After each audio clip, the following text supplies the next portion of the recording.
Nightie business ചെയ്യുമ്പോൾ അതിൽ ലാഭം കിട്ടാൻ വേണ്ടിയിട്ട് ഞാൻ ചെയ്യുന്ന ഒരു ട്രിക്കാണ് ഇന്ന് ഷെയർ ചെയ്യാൻ പോകുന്നത് കേട്ടോ. ഇപ്പോൾ നിങ്ങൾ പലരും വീട്ടിൽ ഇരുന്ന് തയ്ക്കുന്നവരായിരിക്കുമല്ലോ. കൂടുതലും ഇപ്പോൾ നൈറ്റികളാണ് എല്ലാവരും തന്നെ വീട്ടിലിരുന്ന് ചെയ്യുന്നത്. അപ്പോൾ നമ്മൾക്ക് ചുമ്മാ ഒരു നൈറ്റിയോ രണ്ട് നൈറ്റിയോ തയ്ച്ച് കൊടുത്തിട്ടുണ്ടെങ്കിൽ നമ്മൾക്ക് അതിൽ നിന്ന് വലിയ ലാഭമൊന്നും കിട്ടാൻ പോകുന്നില്ല കേട്ടോ. അപ്പോൾ നമ്മൾ ചെയ്യേണ്ട കുറച്ച് കാര്യങ്ങളുണ്ട്, അതാണ് ഇന്ന് ഷെയർ ചെയ്യാൻ പോകുന്നത്. ഞാൻ ഇവിടെ 2 തുണി എടുത്തിട്ടുണ്ട്. അപ്പോൾ ആദ്യം എനിക്ക് നിങ്ങളോട് പറയേണ്ടത്, നമ്മൾ ഒരിക്കലും റീറ്റെയിൽ ഷോപ്പിൽ പോയി തുണി എടുത്തിട്ട് ഈ ഒരു നൈറ്റി ബിസിനസ് ചെയ്യരുത് കേട്ടോ. നമ്മൾക്ക് സമയമുള്ളതുപോലെ ഹോൾസെയിൽ ഷോപ്പിൽ നിന്ന് വേണം തുണി എടുക്കാൻ വേണ്ടിയിട്ട്. അങ്ങനെയാണെങ്കിൽ നമുക്ക് കുറച്ച് ലാഭത്തിൽ തുണി മേടിക്കാൻ പറ്റുള്ളൂ. റീറ്റെയിലൊക്കെ ആണെങ്കിൽ ഇപ്പോഴത്തെ റേറ്റ് അനുസരിച്ചിട്ട് 200 എബോവ് ഒക്കെയാണ് പൈസ വരുന്നത്. പക്ഷെ നമ്മൾ അത് ഹോൾസെയിൽ പോയിട്ടുണ്ടെങ്കിൽ നമ്മൾക്കൊരു 20 രൂപ 30 രൂപയ്ക്ക് ഒരു പീസ് നമ്മൾക്ക് കുറഞ്ഞ് കിട്ടും. അപ്പോൾ അതൊരു ബണ്ടിലായിട്ടാണ് നമ്മൾ മേടിക്കുന്നത്. അപ്പം നമ്മൾ എപ്പോഴും മേടിക്കുമ്പോൾ ഇതുപോലെ മിക്സ് ആൻഡ് മാച്ച് ആയിട്ട് മേടിക്കാം. അതായത് പല കളറിൽ നമുക്കിങ്ങനെ കിട്ടുമല്ലോ. അപ്പോൾ നമ്മളിങ്ങനെ ഓരോന്നായിട്ട് കാണിക്കരുത്. വീട്ടിലെ നമ്മൾ കസ്റ്റമേഴ്സ് വരുവാണെങ്കിലും ഇപ്പോൾ നമ്മൾ വാട്സാപ്പിൽ കൂടെ ആണെങ്കിലും എന്താണെങ്കിലും ഇതുപോലെ 2 തുണിയായിട്ട് കാണിക്കുക. അപ്പോൾ ഒരു നൈറ്റി മേടിക്കുന്ന ആള് ഈ ഒരു തുണിയുടെ ഭംഗി കണ്ടിട്ട് 2 നൈറ്റി എടുക്കും കേട്ടോ. അപ്പോൾ ഞാൻ ഇന്ന് നിങ്ങൾക്ക് വേണ്ടിയിട്ട് ഇവിടെ ഒരു മിക്സ് ആൻഡ് മാച്ച് നൈറ്റിയാണ് കാണിക്കാൻ പോകുന്നത്. സിംഗിൾ നൈറ്റി അല്ല, നമ്മൾ എപ്പോഴും ചെയ്യുമ്പോൾ ഇതുപോലത്തെ മിക്സ് ആൻഡ് മാച്ച് ചെയ്യുക. അപ്പോൾ ഒരു നൈറ്റിക്ക് പകരം നമുക്ക് 2 നൈറ്റി സെയിലായി കിട്ടും. ഒറ്റയടിക്ക് തന്നെ നമ്മൾക്ക് 2ന്റെ കാശ് കിട്ടുമല്ലോ. ഒരെണ്ണം ആണെങ്കിൽ നമ്മൾക്ക് നഷ്ടമല്ലേ, കാരണം മിക്ക നല്ല കളേഴ്സും ആദ്യം തന്നെ പോകും. ഇതിൽ വേണ്ടാത്ത കുറച്ച് കളേഴ്സ് നമ്മുടെ കയ്യിൽ ഇരുന്ന് പിന്നെ അത് ആരും മേടിക്കാനും നിൽക്കില്ല. നമ്മൾ പിന്നെ അത് പൈസ കുറച്ച് സെയിൽ ചെയ്യേണ്ടി വരും. അപ്പോൾ എപ്പോഴും നല്ല കളറ് ഒരെണ്ണം ചൂസ് ചെയ്യുക, തൊട്ടിപ്പറേ അതിൻ്റെ ഒരു ചേരുന്ന ഒരു കളറും കൂടെ ചൂസ് ചെയ്യുക. എന്നിട്ട് ഇത് രണ്ടും തമ്മിൽ മിക്സ് ആൻഡ് മാച്ച് ആയിട്ട് വെച്ചിട്ട് വേണം കസ്റ്റമറെ കാണിക്കാനായിട്ട്. അപ്പം ഞാൻ ഇവിടെ ഒരു ലാർജ് സൈസിലാണ് ചെയ്യാൻ പോകുന്നത് കേട്ടോ. അപ്പോൾ ഇതിൽ കട്ടിങ്ങും കൂടെ ഒന്ന് ഉൾപ്പെടുത്തിയിട്ടുണ്ട്. വെറുതെ മിക്സ് ആൻഡ് മാച്ച് നമ്മളൊന്ന് കൂട്ടി തയ്ച്ചിട്ട് കാര്യമില്ല. അതിലെന്തെങ്കിലുമൊക്കെ ഒരു നെക്കും കൂടി ആഡ് ചെയ്താൽ മാത്രമേ നമ്മൾ വിചാരിക്കുന്ന ആ ഒരു ക്യാഷും കൊടുക്കുന്ന ആൾക്ക് അത് ഇഷ്ടപ്പെടുകയും ചെയ്യത്തുള്ളൂ. അപ്പോൾ നമ്മൾക്ക് ഈ തുണി ആദ്യമൊന്ന് മടക്കിയൊക്കെ ഇടാം. അപ്പോൾ ഇത് അറിയാത്തവർ കാണുന്നുണ്ടെന്നെങ്കിൽ അവർക്കൊന്ന് മനസ്സിലാകാൻ വേണ്ടിയിട്ട് തുണിയൊക്കെ എങ്ങനെയാണ് മടക്കുന്നതെന്ന് കാണിക്കുന്നുണ്ട് കേട്ടോ. അപ്പോൾ 2 എണ്ണം നമ്മൾക്ക് ഒരുമിച്ച് തന്നെ കട്ട് ചെയ്യാം. ഒന്ന് വേറെ അങ്ങനെ ചെയ്യേണ്ട ആവശ്യമില്ല. കാരണം ഒരേ അളവിൽ തന്നെയാണല്ലോ നമ്മൾ ചെയ്യാൻ പോകുന്നത്. അപ്പോൾ തുണി ഒന്ന് ഫുള്ളായിട്ട് നിവർത്തിയെടുക്കുക. അപ്പോൾ ഇതിൻ്റെ ഉൾഭാഗത്ത് മാർക്ക് ചെയ്ത് കൊടുക്കാം കേട്ടോ. എന്നിട്ട് നേരെ ഇതിങ്ങനെ വീതിയിലേക്ക് മടക്കിയിട്ട് താഴത്തേക്ക് ഇങ്ങനെ മടക്കിയിട്ട് കൊടുക്കുക. രണ്ടും ഒരേപോലെ തന്നെ അങ്ങനെ ചെയ്യും കേട്ടോ. 2 നൈറ്റി തയ്ക്കാൻ വേണ്ടിയിട്ടുള്ള തുണി ഇങ്ങനെ ഒന്ന് മടക്കിയിട്ട് കൊടുത്തിട്ടുണ്ട്. ഒരേ സൈസ് ആകുമ്പോൾ നമ്മൾക്ക് കട്ടിംഗ് ഒക്കെ വളരെ എളുപ്പമാണ് കേട്ടോ. ഒരെണ്ണം കട്ട് ചെയ്ത് പിന്നെ രണ്ടാമത് അളവെടുത്ത് കട്ട് ചെയ്യാൻ നിൽക്കേണ്ട ആവശ്യമില്ല. ഒരുമിച്ച് തന്നെ കട്ട് ചെയ്യാം. നല്ല മൂർച്ചയുള്ള കത്രിക ഉണ്ടായാൽ മാത്രം മതി. മൂർച്ചയില്ലാത്ത കത്രികയാണെങ്കിൽ ഇങ്ങനെ നമുക്ക് വെച്ചിട്ട് കട്ടിങ് ചിന്തിക്കേണ്ട കേട്ടോ. കട്ട് ചെയ്യാൻ പറ്റില്ല, നമ്മുടെ കൈക്ക് അത്രക്കധികം പ്രസ് ചെയ്യേണ്ടി വരും. ഓക്കെ, അപ്പം ഞാൻ ഇതിങ്ങനെ ഇട്ട് കൊടുത്തിട്ടുണ്ട്. വേണ്ട ലെങ്ത്തിനെ കൂടെ ഒരു 2 ഇഞ്ച് തയ്യൽ തുമ്പും കൂടി ചേർത്തിട്ട് ഇങ്ങനെ മാർക്ക് ചെയ്ത് കൊടുത്തു. 54 ഇഞ്ചാണ് ഫുള്ളായിട്ട് ഞാനിപ്പോൾ ഇവിടെ മാർക്ക് ചെയ്ത് കൊടുത്തു കേട്ടോ. 52 മതി ലെങ്ത്ത്. 2 ഇഞ്ച് തയ്യൽ തുമ്പും കൂടി ഇട്ടിട്ട് 54 മാർക്ക് ചെയ്ത് കൊടുത്തു. ഇങ്ങനെ വേണം നമ്മൾക്ക് നൈറ്റി ചെയ്യാൻ വേണ്ടിയിട്ട്. ഇനി ഈ ഭാഗത്തു നിന്നാണ് സ്ലീവ് കിട്ടുന്നത്. അപ്പം നമ്മൾ ഇവിടെ നിന്ന് ഇങ്ങനെ ഷോൾഡറൊക്കെ ഒന്ന് മാർക്ക് ചെയ്തങ്ങോട്ട് കട്ട് ചെയ്ത് പോവുകയാണേ. അപ്പോൾ ലാർജ് സൈസിൻ്റെ അളവ് വെച്ചിട്ട് ഞാനിവിടെ ഒന്ന് മാർക്ക് ചെയ്ത് കൊടുക്കാൻ പോവാം. ലാർജ് സൈസിൽ നമ്മൾക്ക് ഷോൾഡറിൻ്റെ അളവ് വരുന്നത് 7.5 ഇഞ്ചാണ് കേട്ടോ. അതിവിടെ മാർക്ക് ചെയ്ത് കൊടുക്കുക. താഴത്തേക്ക് ആം റൗണ്ട് 7 ഇഞ്ച് വരും. സ്ട്രെയിറ്റ് മാർക്ക് ചെയ്യുക. അത് കഴിയുമ്പോൾ ഇതിൻ്റെ സെൻറ്റർ ഒന്ന് മാർക്ക് ചെയ്ത് വെച്ചേക്കുക. ഇനി ഇവിടെ നമ്മൾ ചെസ്റ്റ് മാർക്ക് ചെയ്ത് കൊടുക്കും. ചെസ്റ്റ് അളവ് വരുന്നത് 40 ഇഞ്ചാണ്. അപ്പോൾ അതിൻ്റെ നാലിലൊരു ഭാഗം, അതായത് കാൽഭാഗം മാർക്ക് ചെയ്ത് കൊടുത്തു. 2.5 ഇഞ്ച് തയ്യൽ തുമ്പ് കൊടുത്തു. ഇത് കോട്ടൻ്റെ ഫാബ്രിക്കാണ്. നൈറ്റി തുണി എപ്പോഴും നമ്മളൊന്ന് വാഷ് ചെയ്യുമ്പോൾ ചെറുതായിട്ടൊന്ന് ചുരുങ്ങും കേട്ടോ. അതുകൊണ്ട് 2.5 ഇഞ്ച് തയ്യൽ തുമ്പ് ചേർത്ത് കൊടുക്കുക. ഇനി നമ്മൾക്കിവിടെ ഇതിൻ്റെ വേസ്റ്റ് മാത്രം മതി, ഹിപ്പിൻ്റെ ആവശ്യമില്ല. നൈറ്റിക്ക് നമ്മൾ പൊതുവേ ഇങ്ങനെ ഹിപ്പ് മാർക്ക് ചെയ്ത് കൊടുക്കാറില്ല. അപ്പോൾ ഇവിടെ ഹിപ്പ് സൈസ് വരുന്നത് 9 ഇഞ്ചാണ്. ഇതിനെ കൂടെയും 2.5 ഇഞ്ച് തയ്യൽ തുമ്പ് ചേർത്തിട്ട് ഞാൻ 11.5 ഇഞ്ചിൽ മാർക്ക് ചെയ്ത് കൊടുത്തു. അപ്പോൾ നേരെ ഇവ തമ്മിൽ ഇങ്ങനെ ഒന്ന് മാർക്ക് ചെയ്ത് കൊടുത്തിട്ട് ഈ ഒരു ഭാഗം താഴത്തേക്ക് ഇങ്ങനെ കൂടെ ഒന്ന് ഷേപ്പ് ചെയ്ത് കൊടുത്തു. ഇനി ഇവിടെ നമ്മൾക്ക് ആം ഹോളും കൂടെ ഇങ്ങനെ ഒന്ന് വരച്ച് കൊടുക്കാം. ഇങ്ങനെ അങ്ങോട്ട് കട്ട് ചെയ്ത് പോകണം. നേരെ കട്ട് ചെയ്ത് പോകാൻ പാടില്ല. സ്ലീവ് ഈ ഭാഗത്തു നിന്ന് കട്ടിങ് ഇല്ലാതെ കിട്ടും കേട്ടോ. ബാക്കിയുള്ള ഈ പീസ് നമ്മൾക്ക് നെക്ക് ഡിസൈൻ ചെയ്യാൻ വേണ്ടി വേണം. കാരണം നമ്മൾ ചുമ്മാ ഒരു റൗണ്ട് ഷേപ്പൊക്കെ കൊടുത്തിട്ടുണ്ടെങ്കിൽ അത് കസ്റ്റമർ ചിലപ്പോൾ ഇഷ്ടപ്പെട്ടില്ല എന്ന് വരും. നമ്മളപ്പോൾ ഒരു വെറൈറ്റി നെക്കൊക്കെ കൊടുക്കുകയാണെങ്കിലാണ് നമ്മൾക്ക് കുറച്ചുകൂടി ഓർഡറും കാര്യങ്ങളൊക്കെ കൂടുതൽ കിട്ടുന്നത്. അപ്പം നിങ്ങൾ എപ്പോഴും ഒരു കാര്യം ശ്രദ്ധിച്ചാൽ മതി. നൈറ്റി ഫാബ്രിക് ചൂസ് ചെയ്യുമ്പോൾ നല്ല കളർ നോക്കി ചൂസ് ചെയ്യുക. മിക്സ് ആൻഡ് മാച്ച് കൂടുതലായിട്ട് സെയിൽ ചെയ്യുക കേട്ടോ. ഒരെണ്ണം സിംഗിളായിട്ട് ഓവറായിട്ട് അധികം ചെയ്യരുത്. അപ്പോൾ നമുക്ക് രണ്ടെണ്ണം ഒരുമിച്ച് തന്നെ സെയിലായി പോകും. അപ്പോൾ അതാ ഇവിടെ നിന്ന് ഞാനിതൊന്ന് കട്ട് ചെയ്ത് കൊടുക്കുവാണേ.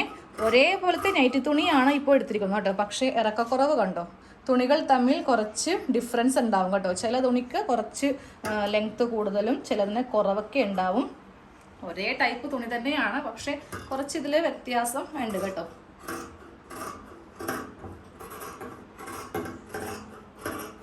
എവിടം വരെ മാർക്കിങ് വരുന്നോ അവിടെ വെച്ചിട്ട് ഇങ്ങനെ നിർത്തുക. നമ്മൾ എളുപ്പത്തിന് വേണ്ടിയിട്ട് നേരെ അങ്ങോട്ട് ഇത് തയ്ച്ചങ്ങോട്ട് പോവരുത്. തയ്ച്ചല്ല, കട്ട് ചെയ്ത് അങ്ങോട്ട് പോവരുത്.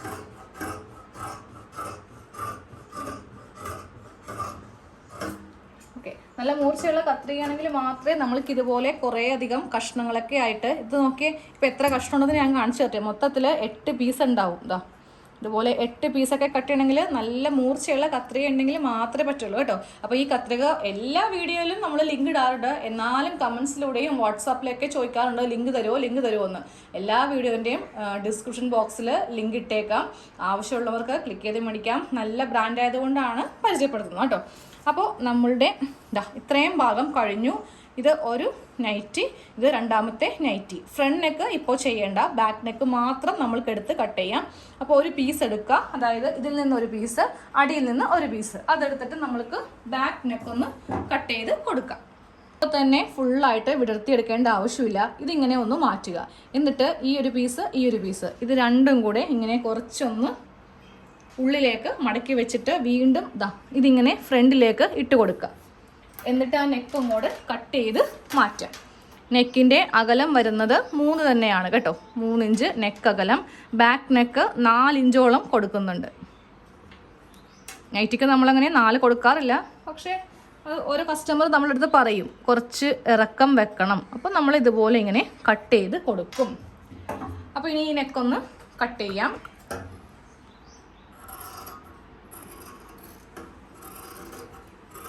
ഇതുപോലെ ബാക്ക് നെക്ക് രണ്ടും എടുത്തിട്ട് കട്ട് ചെയ്തു. ഫ്രണ്ട് ഇപ്പോൾ ചെയ്യേണ്ട, ഫ്രണ്ടിൽ ക്യാൻവാസ് ഒക്കെ വെച്ചിട്ടാണ് ചെയ്യാൻ പോകുന്നത്. അപ്പോൾ നേരെ ഇതങ്ങോട്ട് ഇനി മാറ്റി വെക്കാം. ഇനി ഇതിൻ്റെ ആ ഒരു റൗണ്ടും കൂടെ നമ്മൾക്കൊന്ന് എടുക്കണം. സ്ലീവ് ഇപ്പോൾ തന്നെ കട്ട് ചെയ്യാം. അപ്പോൾ നേരെ തയ്യൽ ടേപ്പ് വെച്ചിട്ട് റൗണ്ട് എടുക്കുക. 10.5 ഇഞ്ചോളം ഉണ്ട്. അപ്പോൾ നമ്മൾക്കത് ഒരുമിച്ച് തന്നെ കിട്ടുമെന്ന് നോക്കാം കേട്ടോ. അപ്പോൾ ഞാനിനി തയ്ക്കുന്ന സമയത്ത് ഇത് ഓപ്പൺ ചെയ്യുന്നുള്ളൂ. ചുളുങ്ങി പോകാതിരിക്കാൻ വേണ്ടിയിട്ട് നേരെ താഴത്തേക്ക് ഇങ്ങനെ മടക്കി കൊടുക്കുക. എന്നിട്ട് ഒരു മടക്കും കൂടെ ഇങ്ങനെ. അപ്പോൾ നമ്മൾ ആ തുണി എടുത്ത പോലെ തന്നെ ഇരിക്കും. ചുമ്മാ അങ്ങോട്ട് നമ്മൾ മാറ്റിയൊക്കെ വെക്കുവാണെങ്കിൽ എന്ത് പറ്റും, ചുളുങ്ങി പിന്നെ അത് തയ്ക്കുമ്പോൾ നമ്മൾക്കൊരു ഭംഗിയും തോന്നില്ല. ഓക്കെ, ഇവിടെ ഇങ്ങനെ 2 സ്ലീവിനുള്ള തുണിയുണ്ട്. അതിങ്ങനെ അറ്റത്തേക്ക് ഇട്ട് കൊടുക്കുക. അത് കഴിയുമ്പോൾ താഴേക്ക് ഇതുപോലെ ഇങ്ങനെയൊന്ന് വെച്ച് കൊടുക്കുക. എന്നിട്ട് ആ സ്ലീവ് 10.5 ഇഞ്ചാണ് വേണ്ട വണ്ണം. സ്ലീവിൻ്റെ ലെങ്ത് ഒക്കെ എല്ലാം മാർക്ക് ചെയ്യാം. ലെങ്ത്തിന് കൂടെ 1.5 ഇഞ്ച് തയ്യൽ തുമ്പും കൂടി കൊടുത്തിട്ട് ഞാൻ ഇവിടെ 7.5 ഇഞ്ചിൽ മാർക്ക് ചെയ്തു. ഇവിടെ നിന്ന് 3 ഇഞ്ചാണ് ആം ഹോൾ വരുന്നത്. വണ്ണം വരുന്നത് 10.5 ഇഞ്ച് കറക്റ്റായിട്ടുണ്ട് കേട്ടോ. അപ്പോൾ നമ്മൾക്ക് ഇനി ഇവിടെ നിന്ന് ഇതുപോലെ ഇങ്ങനെ ഒന്ന് കുഴിച്ച് മാർക്ക് ചെയ്ത് കൊടുക്കാം. ഇനി താഴത്തെ വണ്ണം മാർക്ക് ചെയ്ത് കൊടുക്കാം. ഇതുപോലെ ഇങ്ങനെയൊന്ന് സ്ലീവ് ഇതുപോലെ കിട്ടുക എന്ന് പറയുന്നത് ഭയങ്കര ബുദ്ധിമുട്ടായിട്ടുള്ള കാര്യമാണ്. ഹൈറ്റ് കുറച്ച് കുറവാണെങ്കിൽ നമ്മൾക്ക് കിട്ടും. ഒരു 54 ലെങ്ത്ത്, അതിൻ്റെ കൂടെ തയ്യൽ തുമ്പും ചേർത്ത് 56 അങ്ങനെയൊക്കെ ആണെങ്കിൽ നമ്മൾക്ക് ഈ ഇതുപോലെ സ്ലീവ് കിട്ടാൻ ഭയങ്കര ബുദ്ധിമുട്ടാണ്. നടുക്ക് ജോയിൻറ്റോ അല്ലെങ്കിൽ സൈഡ് ജോയിൻറ്റോ നമ്മൾക്ക് വരും കേട്ടോ. അപ്പോൾ ഇതുപോലെ വളരെ ലെക്കിന് നമ്മൾക്ക് സൈസ് അനുസരിച്ചിട്ട് അല്ലെങ്കിൽ ലെങ്ത് അനുസരിച്ചിട്ടേ ഇതുപോലെ സ്ലീവ് കിട്ടുള്ളൂ കേട്ടോ. അപ്പോൾ ഇതിൻ്റെ സ്ലീവും കഴിഞ്ഞു. അപ്പോൾ നമ്മളിത് വെക്കുമ്പോൾ എങ്ങനെയാണ് ഇത് മിക്സ് ആൻഡ് മാച്ച് ആക്കേണ്ടതെന്ന് ഞാൻ പറഞ്ഞുതരാം. ഇനി ഇതിൽ എനിക്ക് നെക്ക് ഡിസൈനൊക്കെ ഉണ്ട്. ഞാൻ ഫ്രണ്ടിൽ നല്ലൊരു ഭംഗിയുള്ളൊരു നെക്ക്, സെയിം ടു നെക്കാണ്, അതായത് 2 നെക്കും ഒരുപോലെ വെക്കാനാണ് ഉദ്ദേശിക്കുന്നത്.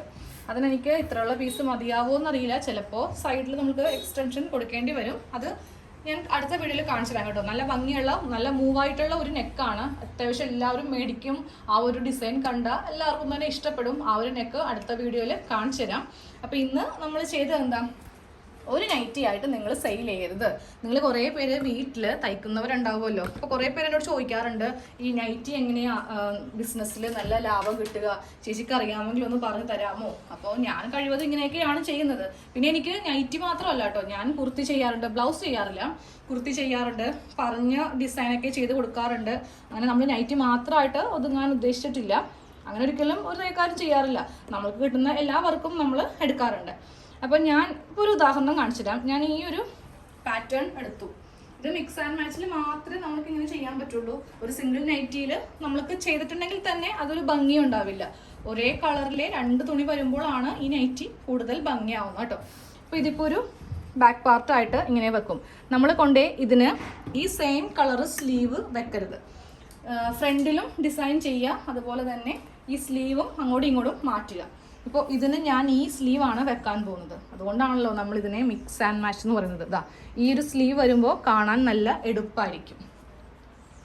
അതെ, ഈ ഒരു കളറിന് ഞാൻ ഈ ഒരു ഡിസൈൻ വെച്ച് കൊടുത്തു. ഇനി നെക്കിനും ഞാൻ ഇവിടെ ഒരു പാച്ച് വർക്ക് സെയിം കളർ കൊണ്ട് തന്നെ ചെയ്യും. അപ്പോൾ നല്ല ഭംഗിയായിരിക്കും കാണാൻ വേണ്ടിയിട്ട്. അപ്പോൾ ഒറ്റയടിക്ക് 2 നൈറ്റിയും നമ്മൾക്ക് വളരെ എളുപ്പത്തിൽ, തയ്ക്കുന്നവർക്കും വളരെ എളുപ്പമാണ് കേട്ടോ. കാര്യം കട്ടിങ് ഒരുമിച്ച് ചെയ്യാം, സ്റ്റിച്ചിങ് ആണെങ്കിലും നമ്മൾക്ക് ഇത് രണ്ടും കൂടെ ഒരുമിച്ച് അങ്ങോട്ട് പെട്ടപ്പെടാന്ന് പറഞ്ഞ് അങ്ങോട്ട് സ്റ്റിച്ച് ചെയ്ത് കസ്റ്റമർ കൊടുക്കാം. 2 നൈറ്റിയുടെ കാശും കിട്ടും. ഓക്കെ, അപ്പോൾ എല്ലാവരും ചെയ്യുമ്പോൾ കഴിവതും മിക്സ് ആൻഡ് മാച്ച് ചെയ്യുക. പിന്നെ ആദ്യം പറഞ്ഞ പോലെ തന്നെ ഹോൾസെയിൽ ഷോപ്പിൽ തന്നെ പോവുക. റീറ്റെയിൽ ആണെങ്കിലും നമ്മൾക്ക് വളരെ നിസ്സാരമായിട്ടുള്ള വരുമാനമേ കിട്ടുള്ളൂ കേട്ടോ. അപ്പോൾ ഹോൾസെയിൽ ഷോപ്പിൽ പോയിട്ട് നല്ല ഭംഗിയുള്ള കളേഴ്സും അതുപോലെ നല്ല തുണികളും നോക്കി സെലക്ട് ചെയ്തിട്ട് ഇങ്ങനെയൊക്കെ ചെയ്യുക. അല്ലാതെ എനിക്ക് ഇത് കൊണ്ടിട്ട് ഒരു ബെനിഫിറ്റും ഇല്ല, അല്ലെങ്കിൽ എൻ്റെ അടുത്ത് ആരും വന്നില്ല എന്നൊക്കെ നമ്മൾ പറഞ്ഞിരിക്കാനാണ് പോകുന്നതെങ്കിൽ അങ്ങനെ മാത്രമേ നമ്മളുടെ ഇരിപ്പ് അങ്ങനെയായി പോവും. നമ്മളതിൽ നിന്നൊക്കെ മാറി ചിന്തിക്കുക. നല്ല നല്ല ഡിസൈൻസൊക്കെ മറ്റുള്ളവർക്ക് ചെയ്ത് കൊടുക്കാൻ വേണ്ടിയിട്ട് ശ്രമിക്കുക. Okay, thank you.